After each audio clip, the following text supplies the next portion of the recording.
ဒီတစ်ခါတော့ကျွန်တော်တို့ဘာလုပ်မလဲဆိုတော့ lidar frame ဖန်တီးမှာပေါ့နော် lidar တော့တော်တော်များများ lidar မွေပဲနဲ့ဆန်းလို့ရအောင်လို့နော်ဒီသင်ခန်းစာလေးအဲ့ဒါလေး lidar ဆန်းလို့ရမှာပဲကျွန်တော်တို့slant လို့ပါလို့ဆန်းလို့ရမှာပေါ့နော်ဒါကိုဘယ်လိုရေးလဲတစ်ချက်လေ့လာကြည့်အောင်အဲ့တော့ lidar အတွက် frame ကိုကျွန်တော် robot model ထဲမှာရှိရမှာပေါ့နော်ဒီကောင်ဝေါ့ကိုခဏပိတ်ထားမယ် vehicle blue ထဲမှာဆိုရင်ဒီမှာ lidar frame အသစ်တစ်ခုစောက်ပေးထားတယ် attach to ဆိုပြီး chassis ကို attach လုပ်လိုက်တယ်ဒါ position x y z ပမာဏပေါ့နော်ဒါဆိုရင် lidar တက်ဖို့အတွက် frame တစ်ခုရပြီနောက်တော့ plugin library မှာ gazebo sensor system ပေါ့နော်အဲ့တော့ဒီမှာရေးပြီးသားပါတကယ်တော့ရှာကြည့်လိုက်မယ် control F နဲ့ပဲနော် control F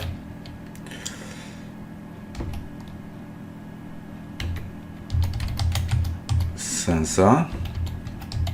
နော် system နော်အဲ့တော့ plugin ဒီကောင်ထည့်ရမယ် ignition gazebo sensor system ignition gazebo system sensor ပေါ့နော် OGI2 ပေါ့နော်ဒါဆိုဒါထည့်ပြီးလို့ရှိရင်ကျွန်တော်တို့ sensor link ကိုကျွန်တော်တွားကြည့်မယ် sensor link ကိုဘယ်မှာရေးရမလဲဆိုတော့ကျွန်တော်တို့ robot ရဲ့ body မှာပေါ့နော် robot body မှာခုနကတော့ကျွန်တော်တို့ IMU နဲ့ပတ်သက်တာတစ်ချက်ရှိတယ်เนาะအဲ့တော့ဒီအခုတစ်ခါကျတော့ control F ခုတစ်ခါကျတော့ control F IMU ရှာလိုက်เนาะ IMU အောက်မှာရေးမယ်เนาะဒီ sensor အောက်မှာဒီမှာ lidar ကိုရေးထားပြီးသားရှိပါတယ်เนาะ lidar က GPU lidar เนาะ GPU lidar topic ကလည်း lidar ပဲ rate ပြီးတော့ sample ပြီးတော့ resolution မှာ main angle max angle ဒါတွေကတော့ ROS1 မှာသုံးတဲ့ကောင်တွေအတူတူပါပဲเนาะဒီ lidar test ထဲအကောင်တွေကတော့ROS1 မှာတော့ဆိုရင်တော့ဒါsorry gazebo မှာအရင် version မှာဆိုရင်တော့ GPU lidar နဲ့ lidar နှစ်မျိုးယူပြီးလို့ရတယ်။နောက်တစ်ခါလေကျရင်တချို့ set တွေက lidar မပေါ်ဘူး။နောက်အလုံးမလုပ်ဘူး simulation မလုပ်အိပ်ပြဿနာတွေဖြစ်တယ်။အခုတော့ကျွန်တော်မသိသေးဘူးစမ်းကြည့်ရမှာပေါ့နော်။အဲ့တော့ဒီ sensor test ကြောင့်ကျွန်တော်တို့lidar ကိုဒီမှာဆို GPU lidar ကိုပေါ့နော် simulation လုပ်လို့ရမှာဖြစ်ပါတယ်။အဲ့တော့ကိုယ့်အကို SDF ဆွဲလို့ရှိရင်တော့မှာကိုက GPU sensor တက်ရှင်တော့ဒီ GPU လောက်တဲ့အဆင့်3ဆင့်ကိုလာထည့် IMU ထည့်ခြင်းဒီ IMU အဆင့်3ဆင့်ကိုလာထည့်เนาะဒီ ignition gazebo က version တွေကနောက်တစ်ခုနဲ့တစ်ခုကနည်းနည်းလေးကွဲလို့ရှိရင်သုံးတဲ့ file တွေကလည်းကွဲလာမို့လို့သူရဲ့အစည်းထုံးလေးတွေတော့တစ်ချက် reference ကြည့်ပြီးတော့ရှင်းပါเนาะ okay အခါကျတော့အခုဒီတစ်ခါပြန်ပြီးတော့ run ကြည့်အောင်เนาะဒီကတော့ IMU sensor SDF ကိုနာမည်ပြောင်းလိုက်တော့เนาะ MSEN SOR sensor tutorial SDF ပြီးရင် RAM IGN နဲ့ RAM IGN gazebo sensor tutorial SDF okayပြီးလို့ရှိရင် simulation ကို run မယ်เนาะ wall control